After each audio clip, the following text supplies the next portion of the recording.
오늘 말씀은 예수님께서 이제 십자가 지시기 나흘 전 월요일에 있었던 사건입니다. 베다니에 머무셨던 예수님께서 월요일 이른 아침에 제자들과 함께 예루살렘 성으로 들어가시게 됩니다. 들어가는 중에 예수님께서 시장하셔서 저 멀리 있는 무화과 나무, 잎이 무성했던 무화과 나무를 보시고 혹시 잡수실 것이 있을까 해서 가셨지만 먹을 것을 얻지 못하십니다. 이때 무화과의 때가 아니기 때문에 없을 수도 있었는데 예수님께서 이 무화과 나무를 저주하셨고 다음 날 보니까 무화과 나무가 마른 것을 이제 보게 됩니다.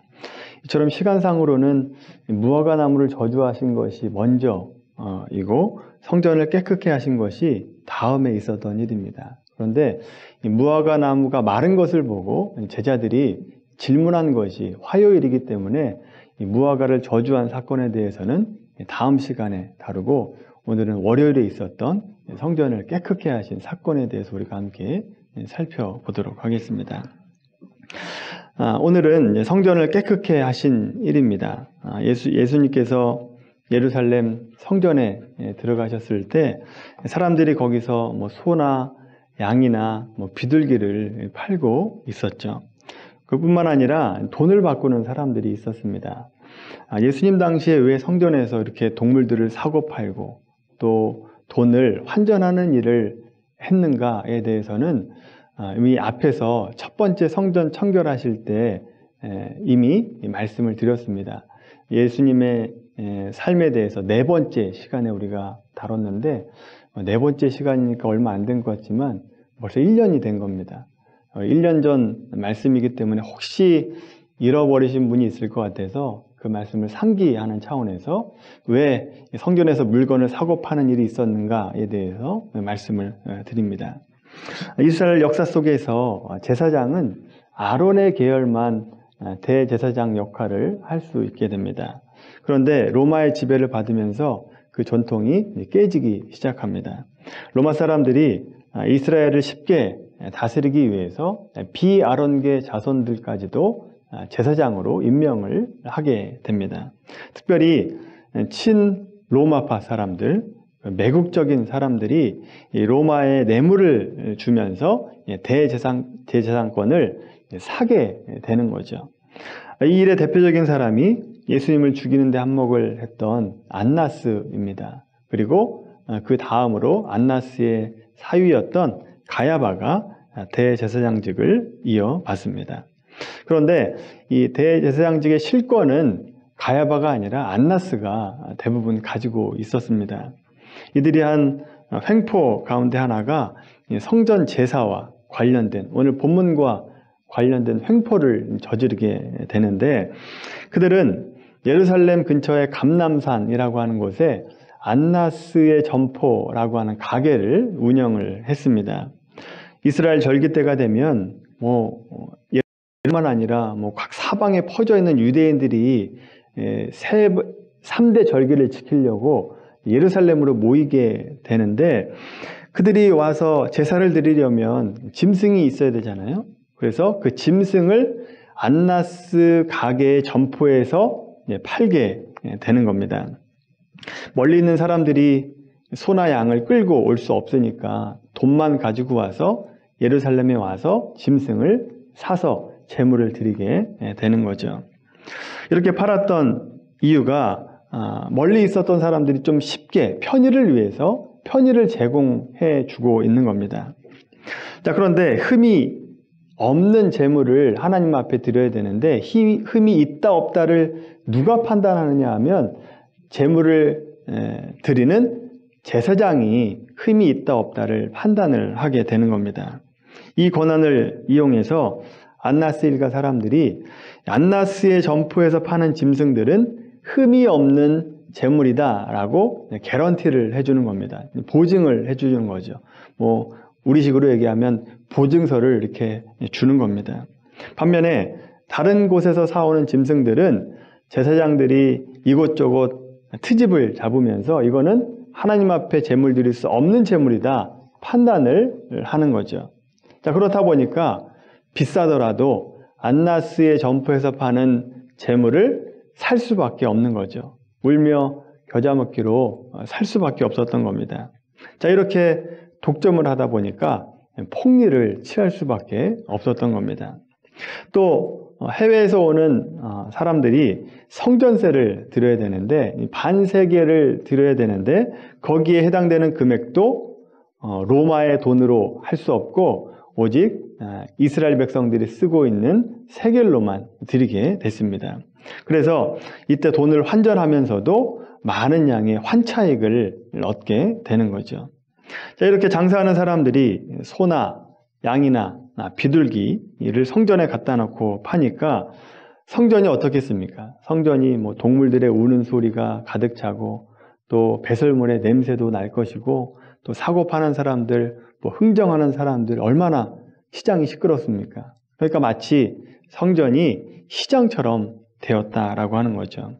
이때 예수님께서 성전에 들어가셔서 매매하는 모든 자들을 다 쫓으시고 내 집은 기도하는 집이라 일컬음을 받으리라 하였거늘 너희가 이곳을 강도의 구렬로 만든다. 강도의 소굴로 만드는구나 라고 하시면서 다 상을 엎으시고 증승들도 다 쫓으시게 됩니다. 예수님께서 이렇게 하신 이유는 안나스 가족에 대한 분노뿐만 아니라 거기에 빌붙어서 폭리를 취하는 모든 사람들을 대한 분노를 표출하고 계시는 겁니다. 근데 우리가 오늘 본문을 살펴보면서 하나 더 좀 집중해 볼 필요가 있는 말씀이 있습니다. 지금 이 사건이 언제 일어났다고 말씀드렸죠?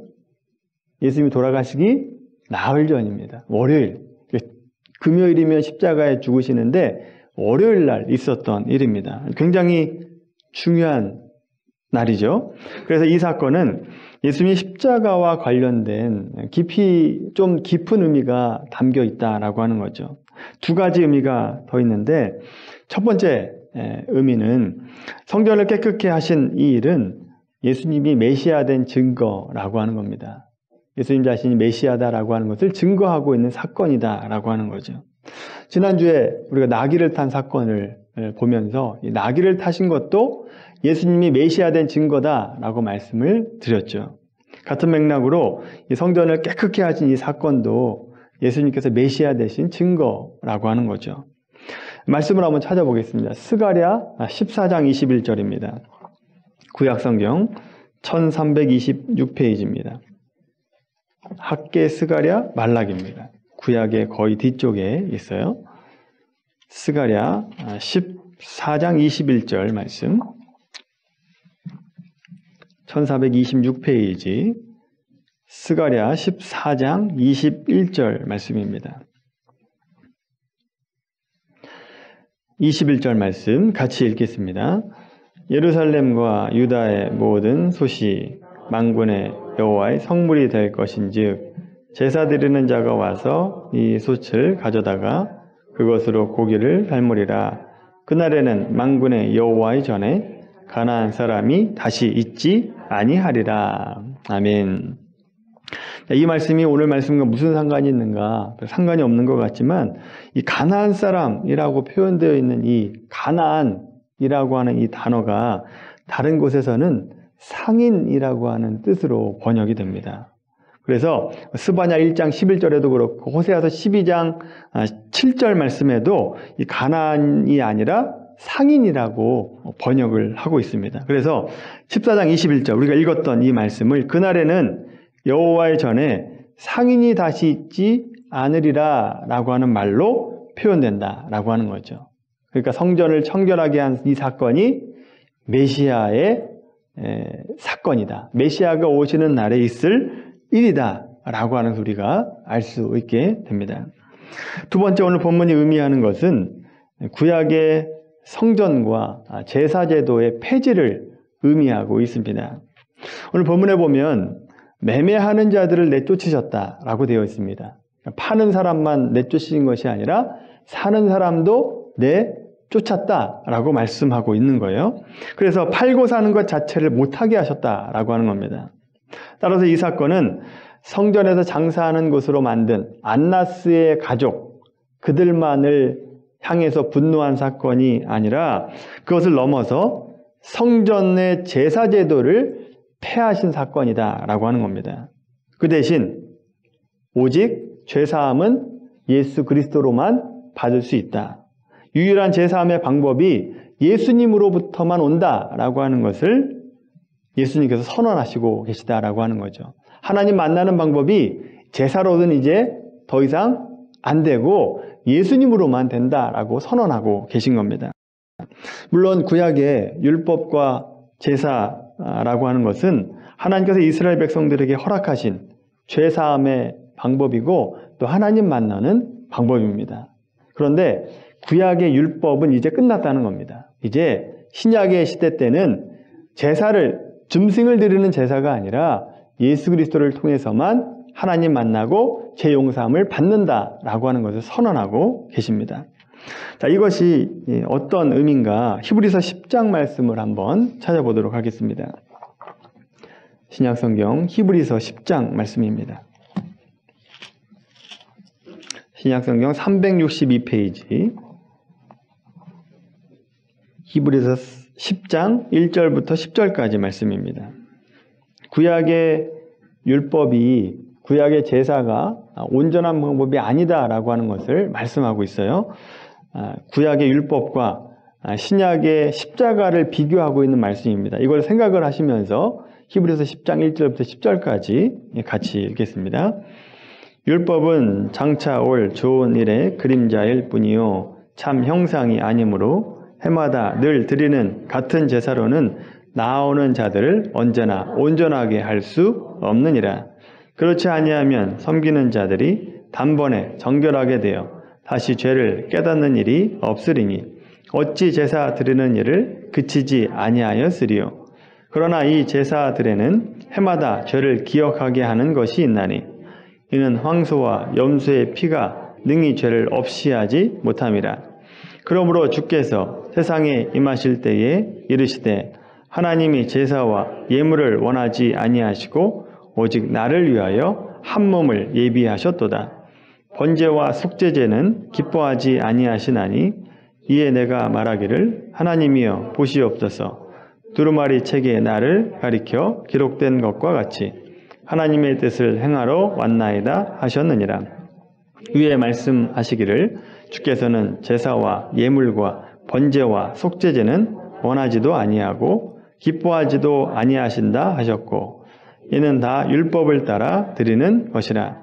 그 후에 말씀하시기를 보시옵소서 내가 하나님의 뜻을 행하러 왔나이다 하셨으니 그 첫째 것을 폐하심은 둘째 것을 세우려 하심이라.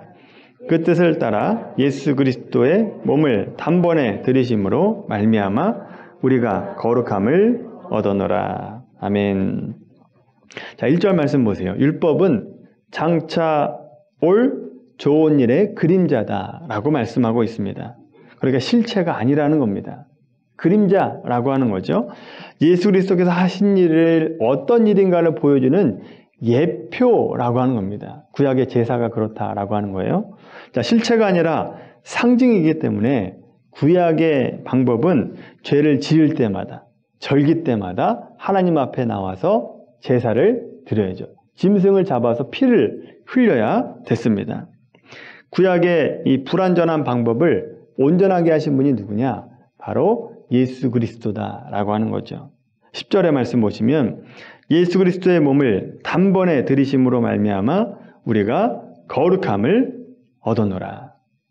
예수님의 십자가의 죽으심으로 이제 완전한 제사를 드렸기 때문에 더 이상 예수님 믿는 우리는 더 이상 짐승을 잡는 제사가 필요하다는 거예요? 필요 없다는 거예요? 필요 없다는 겁니다. 짐승 잡아서 드릴 필요가 없다라고 하는 거죠. 그래서 9절에 보시면 성전과 제사제도의 첫 번째 것을 폐하시고 완전한 두 번째 것을 세우셨다라고 말씀하고 있죠. 따라서 예수님께서는 성전을 청소하시면서 이제는 구약의 모든 율법과 성전 제사를 폐하시고 오직 예수 그리스도로만, 은혜로만 하나님의 자녀 만들겠다. 하나님 만나게 하시겠다라고 하는 것을 성전 청결의 사건을 통해서 우리에게 말씀해 주고 있는 겁니다. 그럼 이것을 알아야 구약의 안식일이 중요하다, 짐승을 드려야 되는 유월절이 중요하다라고 하는 것이 왜 틀렸는지 알 수 있어요. 자꾸 헷갈리시면 안 됩니다. 구약의 것은 상징입니다. 그림자라고 하는 거죠. 누가 완성했다고요? 예수님이 완성했다라고 하는 거죠. 이 말을 쉽게 표현하면 우리가 구원받는 일은 율법이나 행위로 되는 것이 아니라 예수 그리스도의 은혜로만 가능하다라고 하는 거죠. 여러분, 오늘날 우리가 너무나 자주 듣는 말이라서 이 은혜라고 하는 것이 그 의미가 좀 희석이 됐습니다만, 이 은혜라고 하는 단어 속에는 인간이 가지고 있는 최고의 조건, 어떤 최상의 조건으로도 하나님 만날 수 없다라고 하는 의미가 포함되어 있습니다. 그러니까 이스라엘 백성들이 선민이고 또 율법을 가지고 있고 할례를 행하고 성전을 가지고 있다 할지라도 그것으로 하나님 만날 수 있다고 없다고요? 없다라고 하는 겁니다. 또 은혜라고 하는 이 말 속에는 인간이 가지고 있는 최악의 조건, 저 사람은 절대 구원받지 못할 것이다 라고 하는 사람조차도 그들을 하나님이 은혜로 구원할 수 있다라고 하는 의미가 포함되어 있습니다. 최악의 조건을 가진 사람도 구원할 수 있다라고 하는 것이 마태복음, 오늘 본문과 평행 구절인 마태복음 21장 말씀 보면 이렇게 나와요. 21장 14절 보시면 이 성전을 깨끗하게 하시고 나서 누구를 고쳐주시는가 하면 맹인과 저는 자를 고쳐주십니다. 이들이 누구냐? 유대인들 입장에서는 죄인입니다. 하나님의 저주를 받은 사람들이다라고 하는 거죠. 이들을 받아주십니다. 이들을 고쳐주시고 있죠. 이들을 받아주시고 고쳐주시는가 하면 반면에 스스로 의롭다라고 얘기하는 사람들, 제사를 드리러 온 사람들에 대해서는 강도라고 표현하고 있다라고 하는 거죠. 이렇게 율법을 받은 자, 또 할례와 제사 제도를 가지고 있는 유대인들, 스스로 이미 구원받았다라고 생각하는 선민들, 유대인들과 지금 맹인과 저는 자를 비교하면서 은혜가 무엇인가를 보여주고 있는 겁니다. 너희가 최고의 조건을 가지고 나와도 은혜 받을 수 없다. 그러나 최악의 조건을 가지고 있는 사람도 하나님의 은혜를 받을 수 있다라고 하는 것을 비교해서 설명해주고 있다라고 하는 거죠. 구원의 길이 인간의 조건이 아니라 전적인 하나님의 은혜라고 하는 것을, 선물이라고 하는 것을 말씀해 주고 있습니다. 그게 바로 은혜입니다. 그게 은혜예요. 여러분, 우리가 은혜 받은 자 아닙니까? 우리가 지금 여기 있다라고 하는 것을 하나님의 은혜를 받은 자입니다. 유대인 입장에서는 우리가 이방인입니다. 이방인, 구원 못 받는 이방인인데 우리가 구원받을 수 있었던 것은 은혜로 구원받을 수 있었다라고 하는 거죠. 우리 중에 누가 율법을 지켰습니까? 우리 중에 성전을 가지고 있는 사람이 누가 있습니까? 우리는 이방인입니다. 그런데 구원받을 수 있었다라고 하는 거죠. 내가 잘나서 구원받은 것이 아니라 오직 하나님의 은혜로 이 자리에 있을 수 있었고 하나님의 은혜로 구원받았다라고 하는 거죠. 우리가 그 은혜의 선물을 누리고 있는 것입니다. 그러면 이 은혜로 구원받은 우리가 누리는 복이 무엇인가 라고 하는 거죠. 우리가 받은 복들이 너무 많이 있지만 성경을 보면서 우리가 받은 복이 어떤 복인가를 좀 잘 표현하고 있는 성경을 찾아보니까 이 룻기 말씀을 보니까 우리가 받은 은혜를 가장 잘 표현하고 있는 것 같습니다. 룻기의 말씀 한번 찾아볼까요? 사사기 룻기입니다. 사사기 다음에 룻기.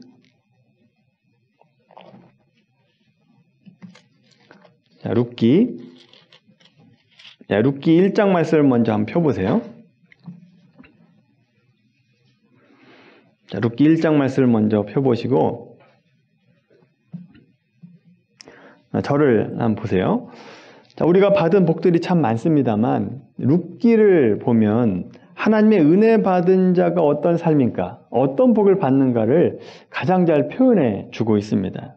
룻기에 나오는 사람이 보아스인데 이 보아스라고 한 사람이 예수님을 상징하고 있는 겁니다.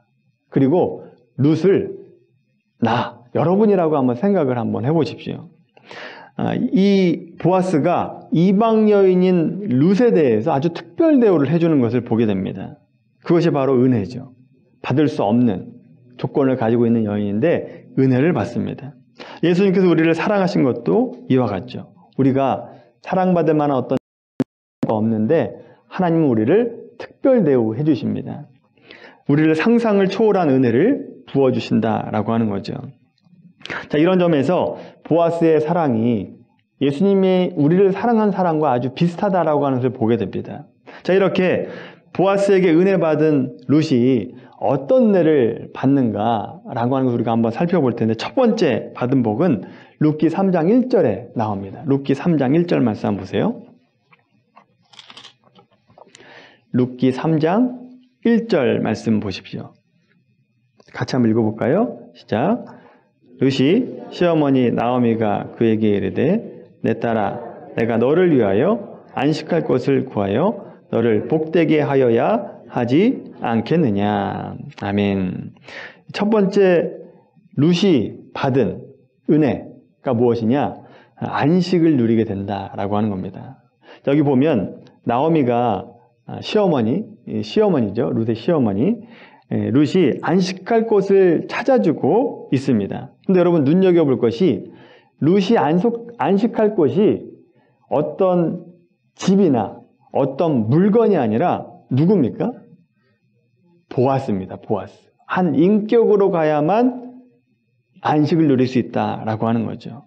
이 말씀을 통해서 우리가 보면 우리의 진정한 안식은 어디 있습니까? 물건에 있는 것이 아니라, 물질에 있는 것이 아니라 예수 그리스도 안에 있다라고 하는 것을 우리가 보게 되죠. 한 인격이 있다라고 하는 겁니다. 좋은 집, 많은 돈, 어떤 높은 지위가 있다고 안식할 수 있는 것이 아니라 인격자 대신 예수님께로만 가야 안식을 누릴 수 있다라고 하는 거죠. 마태복음 11장 28절 우리가 잘 알고 있는 수고하고 무거운 짐진 자들아 다 누구한테 와요? 다 내게로 오라 라고 말씀하고 있죠. 이렇게 말씀하고 있지 않습니다. 수고하고 무거운 짐진 자들아 다 내가 주는 복을 받아라 라고 말씀하시지 않아요. 예수님께 가야지 우리의 짐을 풀어놓을 수 있다라고 하는 거죠. 그래서 우리가 예수님께로 가면 진정한 안식을 누릴 수 있게 되는 거죠. 여러분 우리 모두가 주님이 주시는 안식을 받아 누리게 되기를 바랍니다.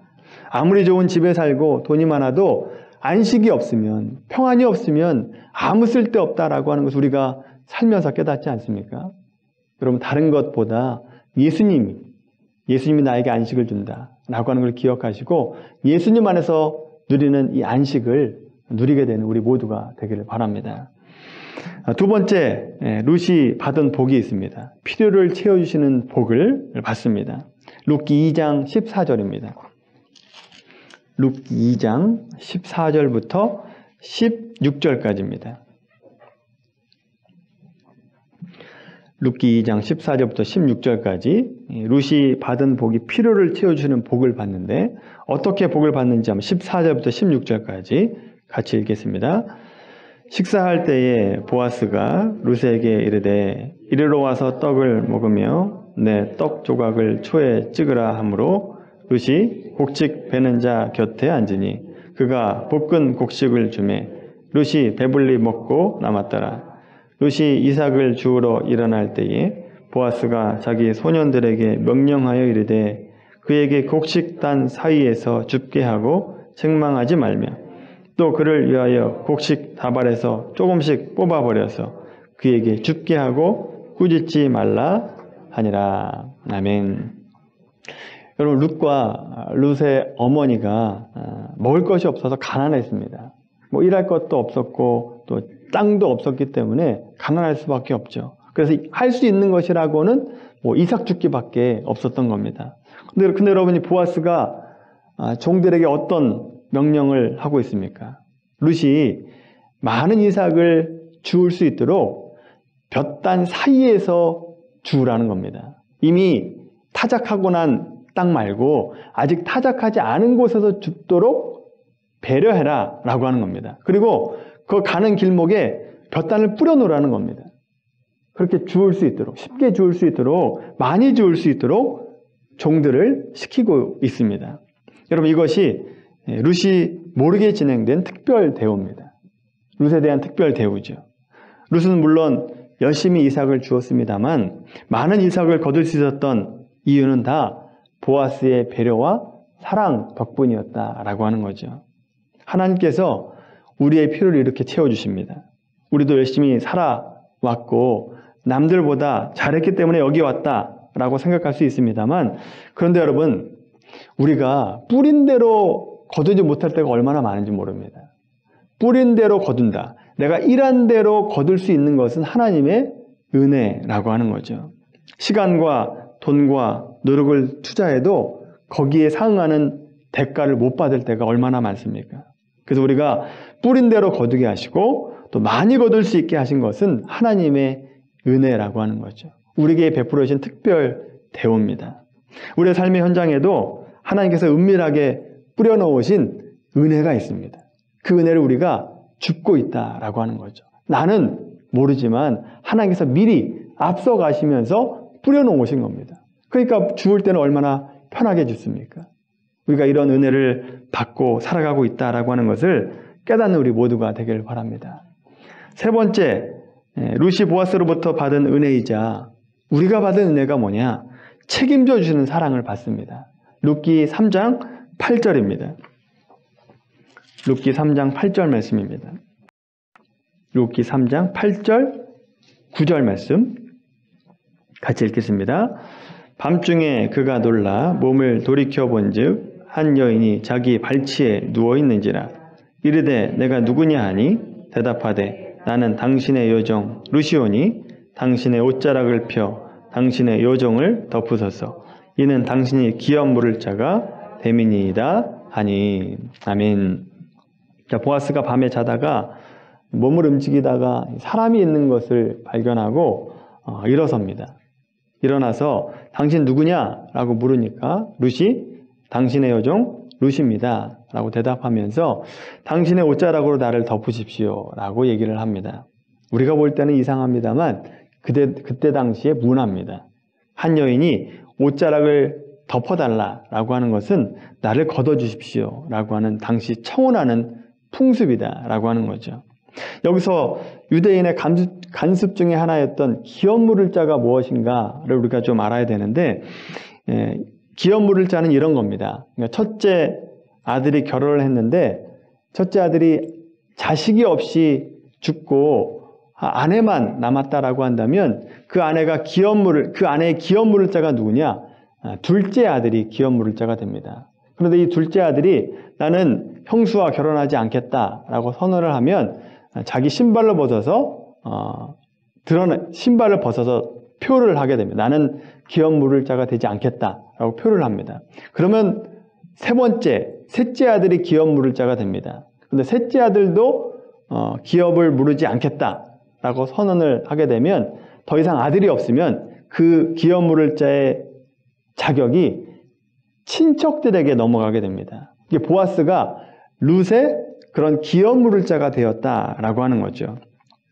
여러분, 보아스 입장에서는 룻을 꼭 받아줘야 되는 게 아닙니다. 나는 받기 싫다라고 신발을 벗어버리면 그만입니다. 그런데 보아스는 룻을 받아줌으로 인해서 자기의 권리와 책임을 감당하죠. 룻기 3장 12절 13절 말씀 보세요. 눈으로 한번 보시면 룻기 3장 12절부터 13절까지 말씀 보시면, 그러니까 기업 물을 자에 대해서 말씀하고 있는데 책임이라고 하는 단어가 무려 4번이나 나옵니다. 책임이라고 하는 단어가 4번이나 나와요. 그러니까 보아스가 룻에 대해서 책임 안 져도 되는데 책임지겠다는 겁니다. 이것이 룻이 받은 은혜이고 우리가 예수님께 받은 은혜입니다. 우리의 삶을 누가 책임지십니까? 하나님께서 책임지신다라고 하는 거죠. 우리를 책임 안 져도 누가 뭐라 그럴 사람이 없는데도 불구하고 우리를 책임져 주시죠. 어디까지 책임져 주시나? 우리가 죽을 때까지. 아니, 영원한 생명을 얻을 수 있도록 우리의 삶을 책임져 주시는 은혜를 우리가 받게 된다라고 하는 거죠. 마지막 네 번째, 룻이 보아스로 받은 은혜. 라고 하는 것은 보호해주는 복을 받습니다. 보호해주는 복. 룻기 3장 14절 말씀 한번 보세요. 룻기 3장 14절 말씀 같이 읽겠습니다. 룻이 새벽까지 그의 발치에 누웠다가 사람이 서로 알아보기 어려울 때에 일어났으니 보아스가 말하기를 여인이 타작마당에 들어온 것을 사람이 알지 못하여야 할 것이라 하였음이라. 아멘. 보아스가 룻이 새벽까지 같이 있었는데 아무 일도 일어나지 않았어요. 그런데 문제는 뭐냐? 아무 일도 없었다 할지라도 룻이 새벽같이 나가는 것을 누가 보면 반드시 사람들이 말을 하게 될 것이다 라고 하는 겁니다. 수군거릴 게 뻔하죠. 혹은 도둑으로도 오해할 수 있었습니다. 그래서 그런 오해가 없도록 보아스가 룻을 보호해주고 있습니다. 하나님께서 은혜 입은 자들을, 우리를 이렇게 보호하신다라고 하는 거죠. 그렇게 인도하십니다. 어디를 상하지는 않을까. 우리를 돌보시고 걱정하시고 인도하시는 분이 바로 하나님이다라고 하는 거죠. 그런 은혜를 우리가 받고 있습니다. 여러분, 우리가 은혜 입은 자들입니다. 율법으로 성전의 제사로 은혜 받은 것이 아니라 예수님의 십자가의 은혜로 은혜 받은 자들입니다. 그래서 우리를 구원해 주셨을 뿐만 아니라 우리에게 안식을 주시고 필요를 채워주시고 또 삶을 책임져 주시고 우리를 보호해 주신다라고 하는 거죠. 우리가 이런 은혜를 입고 있다라고 하는 겁니다. 내가 잘하고 있기 때문에, 내가 잘났기 때문에 내가 복을 받고 있다라고 하는 교만을 버리시고 내가 은혜 받은 자다라고 하는 것을 기억하시고 언제나 하나님께 감사의 마음을 가지고 살아가는 우리 모두가 되기를 바랍니다. 그래서 더 큰 감사의 제목들이 우리의 삶 가운데 차고 넘치는 은혜가 있게 되기를 주님의 이름으로 간절히 축원합니다.